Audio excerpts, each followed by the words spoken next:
মোদির টার্গেট বাংলা। প্রশাসনিক প্রতিষ্ঠান ব্যবহার করে ভুল কাজ মমতা বন্দ্যোপাধ্যায়ের। নেটওয়ার্ক 18-এ এক্সক্লুসিভ নরেন্দ্র মোদি।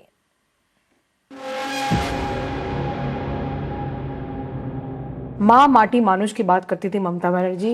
आपके लिए भी मिक्स्ड इमोशंस रहते हैं, कभी आपको बहुत स्नेह से वो आम भी बेचती है, टॉक मिष्टी कहते हैं हमारे बंगाल में, मतलब खट्टा मीठा टाइप का रिश्ता है। आपको लगता है कि वो कंट्रोल नहीं कर पाई? जिस तरह के अट्रॉसिटीज हम देखते हैं महिलाओं के खिलाफ, हमने असेंबली इलेक्शन में भी जिस तरह का वायलेंस देखा, आपको लगता है she has lost control completely off the state?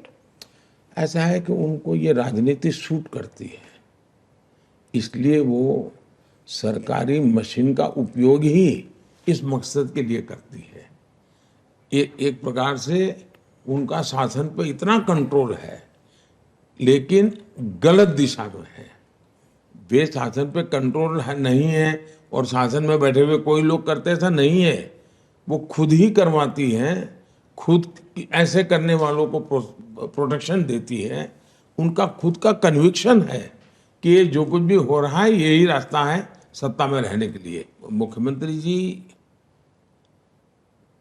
मुझे आम भेज दें या मिष्टी दही भेज दें, वो तो शायद एक प्रोटोकॉल के हिसाब से वो करते रहते हैं।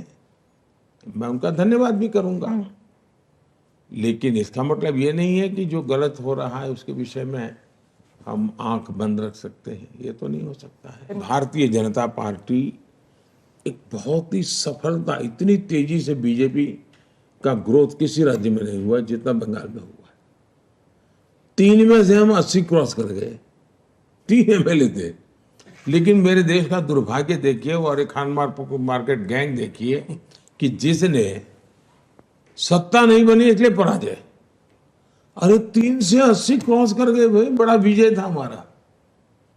लेकिन खान मार्केट गैंग ने देख लिया कि भाजपा के तो सपने खत्म हो गए। आज हमारे MP बंगाल में और बड़े शान से काम कर रहे हैं जी। বিরোধী জোটকে নিশানা নরেন্দ্র মোদির। পরিবারতন্ত্র নিয়ে ইন্ডিয়াকে আক্রমণ করেছেন বিজেপির মুখ। নেটওয়ার্ক 18-এ এক্সক্লুসিভ নরেন্দ্র মোদি।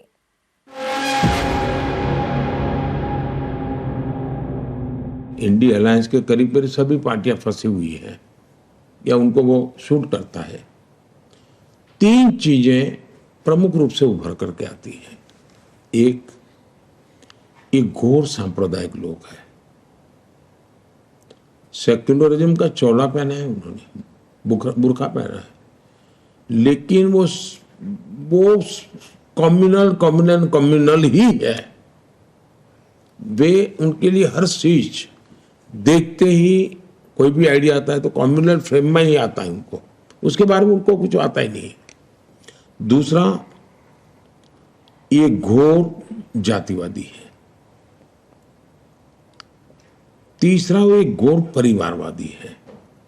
ये 3 चीजें ये सभी कुनबे जो इकट्ठे हुए इनके कॉमन है। उसमें कोई आप, मैं कहता हूं उसको टिक मार करके देख लीजिए, आपको मिलेगा ऐसा ही है। और समस्या की जड़ यही है, और इसलिए ये आज नहीं पहले भी उन्होंने ऐसे ही कहा है और जब चाहे वो बदला है उन्होंने। आपको इंदिरा गांधी का भाषण मिलेगा जिन्होंने जातिवाद के खिलाफ बहुत लंबे भाषण किए हैं, और उन्हीं के परिवार के लोग जातिवाद के ऊपर लंबे लंबे भाषण देते सुनाई दे रहे। मतलब कोई सोशल रिस्पॉन्सिबिलिटी नहीं, अकाउंटेबिलिटी नहीं। जो मर्जी पड़े जब चाहे वो कुछ भी बोलो और भाग जाओ, दुनिया को गुमराह करो, ले लो। तो मेरे जैसे व्यक्ति को जो सिद्धांतों को, आदर्शों पर, विचारों पर चलता है उसको जरा मेहनत ज्यादा पड़ती है, और जिसको मेरा विरोध करना है उसके लिए भी सरल हो जाता है। ये तो बड़ा आइडियल है, क्या करके उसको कुछ भी विरोध करना बड़ा सरल हो जाता है।